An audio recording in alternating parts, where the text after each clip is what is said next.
안녕하세요. 양력관리로 약사의 전문성을 높이다. 전문약사, 대한민국의 미래를 여는 문, 전대미문입니다. 저희 조의 발표 순서는 다음과 같습니다. 먼저 발표 주제 선정과 배경을 설명하고 그 다음으로 양력관리 방안에 대해 이야기하도록 하겠습니다. 발표 주제 선정과 배경 설명입니다. 약사 전문성을 살려서 할 수 있는 일에는 무엇이 있을까요? 양력관리야말로 약사만이 할 수 있는 것이 아닐까요? 하지만 현재 상용되고 있는 환자 양력관리 프로그램에는 많은 불편함이 있고 대체로 대부분의 사람들은 그런 시스템이 있는지조차 모릅니다. 그래서 저희는 효과적이고 보편적인 양력관리 방안에는 무엇이 있을까 고민해 보게 되었습니다. 현재 약국의 상황입니다. 약사들의 약 50%가 복약지도가 충분히 이루어지고 있다고 생각하지 않습니다. 약사 2명 중에 1명꼴로 불충분하다고 생각하는 겁니다. 처방조제 한 건당 구두 복약지도에 소요되는 시간은 3분 미만이 약 75%나 되고 5분 이상은 5%에 그칩니다. 게다가 복약지도 내용 중 용법 용량과 효능 효과를 가장 많이 설명하고 그 외의 내용은 비교적 적게 제공하고 있는 실정입니다. 약사들 스스로 자신이 제공한 복약지도가 충분치 않다고 생각하는데도 왜 3분 미만의 짧은 복약지도만이 이루어지고 있을까요? 먼저 환자들이 원하지 않기 때문입니다. 현대사회에서는 환자들이 약이 빨리 나오기만을 바랍니다. 이러한 상황에서 약사들은 꼼꼼하게 맞춤 설명을 하고 싶어도 시간이 부족해서 현실적으로는 그러기는 어렵습니다. 또한 환자 개개인별로 맞춤 설명을 하려면 기존에 복용하고 있는 약, 알러지, 기저질환 등에 대해 알아야 하는데 환자에 대한 정보가 부족하기 때문에 제대로 된 양력관리가 이루어지지 않는 측면도 있습니다. 환자들은 왜 체계적이고 꼼꼼한 복약 지도를 원하지 않을까요? 아무래도 약만 빨리 받아서 시간을 절약하고 싶은 마음, 편의성에만 초점이 맞춰져 있기 때문일 겁니다. 하지만 빨리빨리 약만 받아가는 환자들도 모를 겁니다. 자신의 양력을 약의 전문가인 약사들이 관리해주고 꼼꼼한 복약 지도를 듣는다면 오히려 더 치명적일 수 있는 약화사고를 예방하고 더 건강하게 약 사용을 할 수 있다는 사실을. 당연히 그런 복약 지도를 받아보지 않았다면 모를 수밖에 없습니다. 그렇기에 우리 약사님들이 열심히 홍보를 하여 사람들의 인식을 개선시켜야 합니다. 실제로 2018년 세이프 약국의 양력관리에 관한 인터뷰가 양력관리 경험이 없는 사람들은 그것의 필요성을 느끼지 못하고 부정적으로 생각하는 데 반해 양력관리를 받은 경험이 있는 사람들은 양력관리를 매우 긍정적으로 생각하고 있다는 것을 보여줍니다. 또한 양력관리를 체계화하면 같은 시간에 더 효율적인 양력관리를 받을 수 있을 것입니다. 환자들의 정보가 불충분한 문제는 DOR의 정보를 활용하면 해결할 수 있을 것입니다. DOR이라는 좋은 시스템이 있는데도 잘 활용하지 못하는 이유는 환자들이 자신이 먹는 약에 대한 정보나 개인정보에 대해 민감해하고 그런 정보를 제공하는 것을 꺼리기 때문입니다. 이렇기 때문에 환자들에게 더욱더 정보를 잘 받을 수 있도록 정보 제공 문제를 개선해야 하겠는데요. 결국은 이렇게 약국에서 양력관리를 원활히 수행할 수 없는 이유는 그러한 시스템이 충분히 마련되지 않았기 때문입니다. 즉, 모든 약국이 환자의 양력을 간편하게 파악할 수 있으려면 그에 맞는 플랫폼이 필요한 시점입니다. 그래서 우리는 효율적인 양력관리 방안에 대해 생각해 보았습니다. 바로 약수첩입니다. 약수첩 들어보신 분 계신가요? 아마 처음 들어보시거나 한 번쯤은 들어보신 분 계실 겁니다. 일본에서는 약수첩을 도입해 양력관리를 하고 있는데요. 환자가 직접 약수첩을 들고 다니며 의사와 약사에게 보여줍니다. 그럼 의사와 약사는 환자의 양력을 확인하며 진료 및 복약 상담을 할 수 있어 의약품의 중복 사용을 방지하고 환자의 알레르기 그리고 기존 병력을 확인할 수 있어 혼입 리스크를 방지할 수 있습니다. 가장 큰 장점은 어느 약국을 가더라도 정확한 양력 관리가 가능하다는 점입니다. 일본에서도 이 약수첩이 바로 성공을 거둔 것은 아닙니다. 약수첩 도입 초반에는 80% 이상이 존재조차 알지 못했다고 합니다. 하지만 정부에서 특별 가산장치를 도입하고 적극적으로 추진한 결과 1년 만에 약수첩 보급률이 84%에 달하고 중복 투약 사고를 방지하고 병용 금지 약물 복용을 감소시켜 약제비를 절감시켰습니다. 더 나아가 환자들의 인식 또한 긍정적으로 변화시켜 약수첩의 필요성을 인지시키고 국민 스스로 활용할 수 있도록 정착시켰습니다. 종이책자로 발간되던 약수첩은 이후 약카드 그리고 전자약수첩 형태로 발전되었고 현재 대부분의 국민들이 사용하고 있다고 합니다. 그렇다면 우리나라에서는 이런 약수첩이 시행된 적이 없을까요? 아닙니다.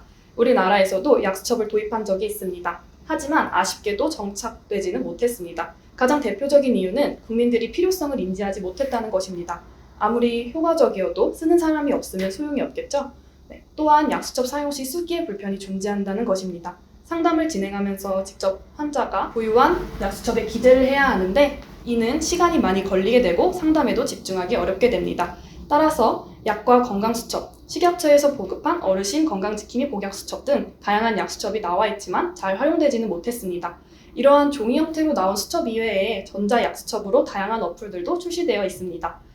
구팜과 의약사 등 다양한 앱이 개발되어 개인 양력관리 그리고 그에 맞춘 복약 상담을 위해 여러 약국에서도 사용되고 있지만 다운로드 수가 대부분 적은 수에 그치고 있어 국민들이 여전히 잘 모르고 있는 것이 현실입니다. 이에 따라 우리는 이러한 한계점을 보완하고 전 국민이 사용할 수 있는 대국민 양력관리 어플을 고안했고 이를 홍보할 방법에 대해서도 생각해 보게 되었습니다. 바로 이 어플입니다. 우선 이 어플에는 양력 관리를 보다 용이하게 하기 위해 내가 먹는 약 한눈에와 같은 심평원 DUR 서비스를 연동시키고자 합니다.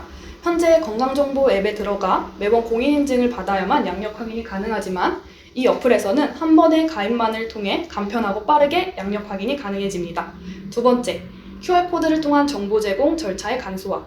현재 상담 프로그램 사용을 위해서는 필수로 정보 제공 동의를 받아야 하는데 이 과정이 복잡하고 정보 노출에 대해 꺼려하는 점 때문에 쉽지 않다고 합니다.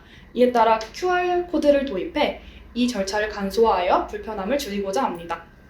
세 번째로는 약사용 어플과 환자용 어플 구조가 따로 존재하여 용도에 맞게 활용하고자 하며 마지막으로 상담 내용 작성을 용이하게 하고 바로 업로드되어 환자들이 확인하면서 직접 지속적인 상담을 통해 효과를 확인하며 약수첩 그리고 개인 맞춤형 복약 상담의 필요성을 인지하게 만들고자 합니다. 각 배너별로 한번 살펴볼까요? 심평원에서 제공하는 내가 먹는 약 한눈에를 연동할 경우 빠르게 양력 확인이 가능하고 연동을 원하지 않는다면 직접 처방전이나 약봉투를 찍어 양력을 등록할 수 있습니다. 이러한 처방전뿐만 아니라 OTC나 건기식 그리고 알레르기나 부작용 위험 약물도 바로 등록하고 확인할 수 있습니다. 또한 앞서 언급했듯 QR코드를 활용한 정보 제공 과정의 간소화를 이용하고자 합니다. 물론 처음 가입 시 개인정보 동의를 받고 QR코드 용도를 충분히 인지시켜야 할 것입니다.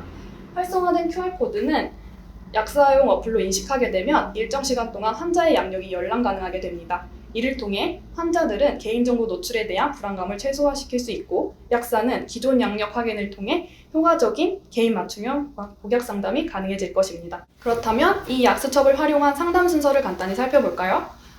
우선 약 배너를 누르면 자신이 그동안 복용했던 약물이 뜨게 되고 특정 약품에 대해 공개 여부를 설정할 수 있습니다. 환자들이 우울증약이나 성기능 촉진제, 사오피임약과 같은 약들이 공개되는 것을 꺼려하기 때문에 이러한 약들은 환자가 직접 설정함을 통해 개인정보 노출에 대한 경계심을 해소할 수 있습니다. 이후 QR코드를 인식시키면 약국에서는 양력 확인이 가능합니다. 만약 환자가 꾸준한 상담을 통해 현재 약국을 단골 약국으로 지정하게 된다면 양력을 바로 열람할 수 있게 되고 그렇지 않다면 기존에 처방받은 약물 그리고 공개 여부에 따라 정보 제공 범위가 제한됩니다. 지금 보시는 파란색 범위가 제한되는 부분이 될 것입니다. 그렇게 기존의 양력을 확인한 후 상담 배너를 열어 상담을 시작하고 기록하게 됩니다. 이때 상담 리스트에는 약사 본인이 작성할 수 있는 범위와 환자에게 노출을 시키는 범위를 나누어 제공할 예정입니다. 최소 10분 이상의 상담이 이루어진 후 작성 완료 버튼을 누르면 환자의 핸드폰에 상담 내용이 기록되고 상담이 최종 종료됩니다. 하지만 이런 좋은 어플을 개발하는 것에 그쳐서는 안 됩니다. 실제로 약사회에서 매우 다양한 활동들을 하고 있지만 국민들이 알지 못하여 아쉬운 경우가 많습니다. 우리는 어플을 만드는 것뿐만 아니라 활성화하고 보편화하기 위해서는 홍보가 반드시 필요합니다. 그래서 우리가 생각한 홍보 방안은 다음이 있습니다. 요새 유튜브를 통해 다양한 활동들이 빠르게 알려지고 진행되고 있잖아요. 이를 활용할 겁니다. 약사가 들려주는 약 이야기와 같은 약사 출신 유튜버와 컨택하여 홍보를 진행하고 대형 유튜버들의 약수첩 사용기를 담아 최대한 많은 국민들이 약수첩을 알게 하고자 합니다. 이뿐만 아니라 다양한 SNS 매체를 통한 약수첩 챌린지를 홍보하고 식약처나 각 지역 약사회에서는 홍보 영상을 만들어 배포하고 지역 약국에서는 이러한 플랫폼들을 활용한 다양한 홍보를 진행해야 합니다. 하지만 역시 가장 좋은 방법은 정부에서 추진하는 방법입니다. 대한약사회에서 진행하는 단골약국 홍보, 그리고 식약처 유튜브에 업로드된 단골약국의 필요성 영상 등 개인 맞춤형 복약 상담의 필요성을 알리려는 노력들이 존재하지만 아직 인지도가 낮은 아쉬움이 있습니다. 반면 정부가 추진한 공적 마스크 제도는 약국에서 시행된다는 것을 모르는 사람은 없을 것입니다. 이렇게 정부에서 함께 추진하고 제도화까지 이룬다면 약수첩이 도입되고 더 나은 양력관리 그리고 복약 상담을 이룰 수 있을 것입니다. 정부에서 필요성을 알고 추진된다면 다음과 같은 홍보 방안을 활용하고자 합니다. 앞서 언급했듯이 일본 또한 약수첩의 필요성을 느끼지 못하고 존재조차 모르는 국민들이 많았지만 정부에서 홍보하고 추진한 결과 단기간에 성과를 이룰 수 있었습니다. 우리나라에서도 제도화가 된다면 우선 국민들에게는 복약수첩을 이용한 상담 시 의료비 할인과 같은 본인 부담률 인하 혜택을 제공하고 약사에게는 약수첩을 활용한 복약 상담을 진행할 경우 상담 횟수에 따른 수가를 제공하거나 환자가 지속적인 상담을 위해 단골 약국으로 지정한다면 이에 따른 혜택을 제공하고자 합니다. 그렇다면 환자와 약사들의 적극적인 참여를 유도할 수 있고 양력관리와 복약 상담의 질 향상을 기대할 수 있을 것입니다. 네, 결론입니다. 양력 관리는 약화 사고를 방지하고 환자들의 안전을 지키기 위해 꼭 필요합니다. 약사는 단순히 약을 조제하여 건네주는 사람이 아닌 약학 지식을 잘 알고 사람들이 약을 안전하게 복용하게 하여 국민 보건을 증진시키는 약에 대한 전문가입니다. 의약품 적정 사용 정보를 제공하여 연령금기 약물과 노인주의 약물의 불필요한 처방이 확연히 감소하는 것을 알 수 있습니다. 이렇게 약사님들이 효과적인 양력 관리를 함으로써 복약 수능도는 높이고 불필요하거나 중복으로 투약될 수 있는 약물의 처방을 줄일 수 있습니다. 그러면 약제비도 따라서 절감될 수 있을 것입니다. 나아가 약화 사고를 막아 잘못된 처방으로 생기는 치명적인 부작용과 질병을 미연에 예방할 수 있습니다. 약사는 약에 대한 전문가로서 양력 관리는 약사가 책임져야 할 영역입니다. 하지만 사람들이 약사를 믿지 못하고 그 전문성을 의심한다면 자신들의 질환 정보나 투약 이력을 약사에게 노출시키는 것을 꺼릴 것입니다. 그러니 무엇보다 중요한 것은 환자와의 신뢰관계를 형성하는 것입니다. 우리들은 환자의 건강과 행복을 위해 진심으로 관심과 애정을 쏟는 사람들입니다. 무엇보다 진심으로 다가가 전문적으로 양력 관리를 해주는 모습을 보인다면 신뢰도가 쌓일 수 있을 거라고 생각합니다. 그렇습니다. 시민들이 약사를 가장 많이 접하는 곳은 약국입니다. 이곳에서부터 약사들의 인식을 바꾸고 환자들을 맞이해야 우리들의 역할을 찾을 수 있고 발전할 수 있을 것입니다. 약국에서 양력 관리를 통한 환자 개인을 위한 복약 상담이 이루어진다면 부작용 방지 그리고 약제비 절감뿐만 아니라 약사에 대한 국민들의 인식 또한 바뀔 수 있을 것입니다. 이를 위해 약사들도 현실에 안주하기만 할 것이 아니라 꾸준히 노력하고 공부하며 약의 전문가로서 인정받아야 할 것입니다. 감사합니다.